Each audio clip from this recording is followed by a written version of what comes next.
Howdy, folks. Bill here. Buckle up and get ready to learn everything you need to know about the wild world of Pinochle, a classic trick-taking game with a whole lot of twists and turns. Pinochle is played with a deck of 48 cards. The deck consists of 2 copies of all cards, 9s and up, like 2 euchre decks combined together.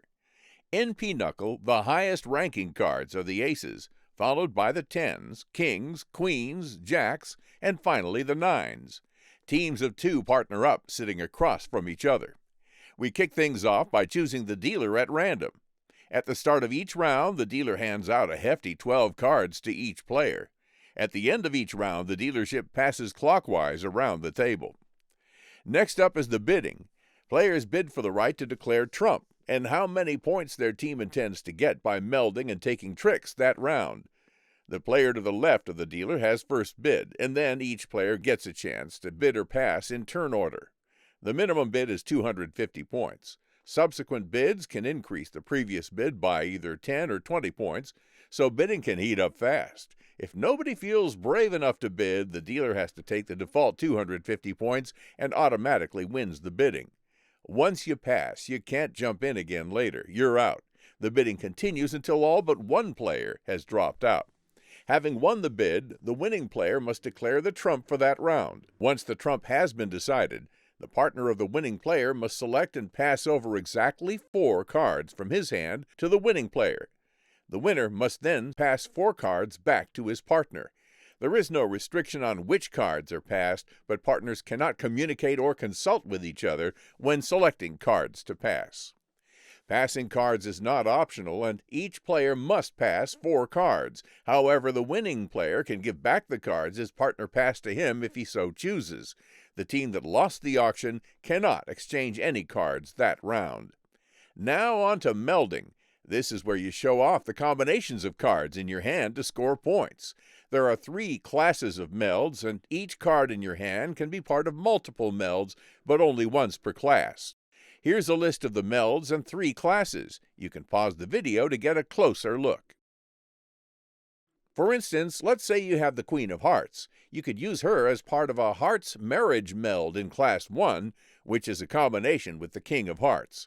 At the same time, she might also be part of a Queen's Round meld in Class 3, which requires 1 queen from each suit. However, she can't be used in another Class 1 meld like a run if she's already committed to that Hearts marriage. As you lay down your melds, you calculate the best possible combination to give you the highest score from the melds you can form.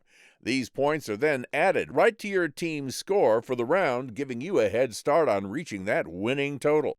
Remember, each card can be part of multiple melds, so strategize to maximize your points. After we're done with our melds, we dive right into trick-taking. The lead player, the one who's snagged the auction, kicks off by playing any card they fancy. The next player must follow suit. If you've got a card that matches the lead suit, you gotta play it. No matching card? Time to bring out the big guns with a trump card. And if you're out of both, well then any card will do, but remember, you gotta win the trick if it's legally possible. There's no holding back here. You must play a better card than what is on offer if you have one. Because there are 2 copies of each card in the deck, you might wonder what happens if, for instance, 2 same-suit aces are played in a single trick. In that case, the card that hits the table first gets priority.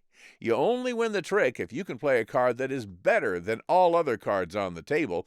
Just matching what's already there gets you nothing. After all the tricks have been taken, we tally the points. Every 10, king and ace y'all snag is worth a sweet 10 points each, not to forget the last trick of the round, too. That means a team can rustle up to a hefty 250 points if they corral all the 10s, kings, aces, and that last trick.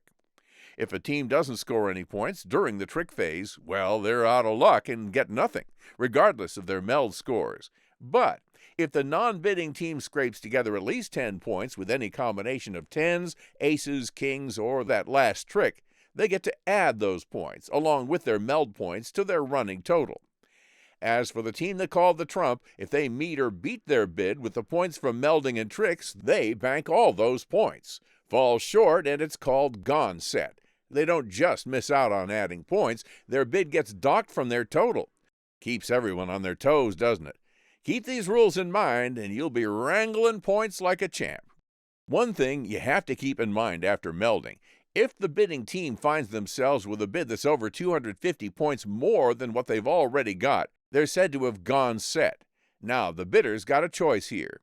They can toss in their hand, call it quits, and have that big old bid subtracted from their score. The other team, well, they'll get to count up their meld points and keep them. But if the bidding team's feeling brave, they can play on, hoping to grab all 250 points and leave their opponents with nothing. Just keep in mind, if the bid's less than or equal to 250 points over their score, they gotta play the hand no matter what. The first team to hit 1,500 points wins the game, but if both teams cross that line in the same round, the team who holds the bid takes the glory. If neither team has crossed the finish line, then dealer duties move on and a new round is dealt. It's all about strategy, guts, and a bit of old-fashioned luck. And there you have it, folks. That's how you play Pinochle like a pro. Grab some friends, deal those cards, and see who can strategize their way to victory. Or head on over to cardgames.io and test your skills.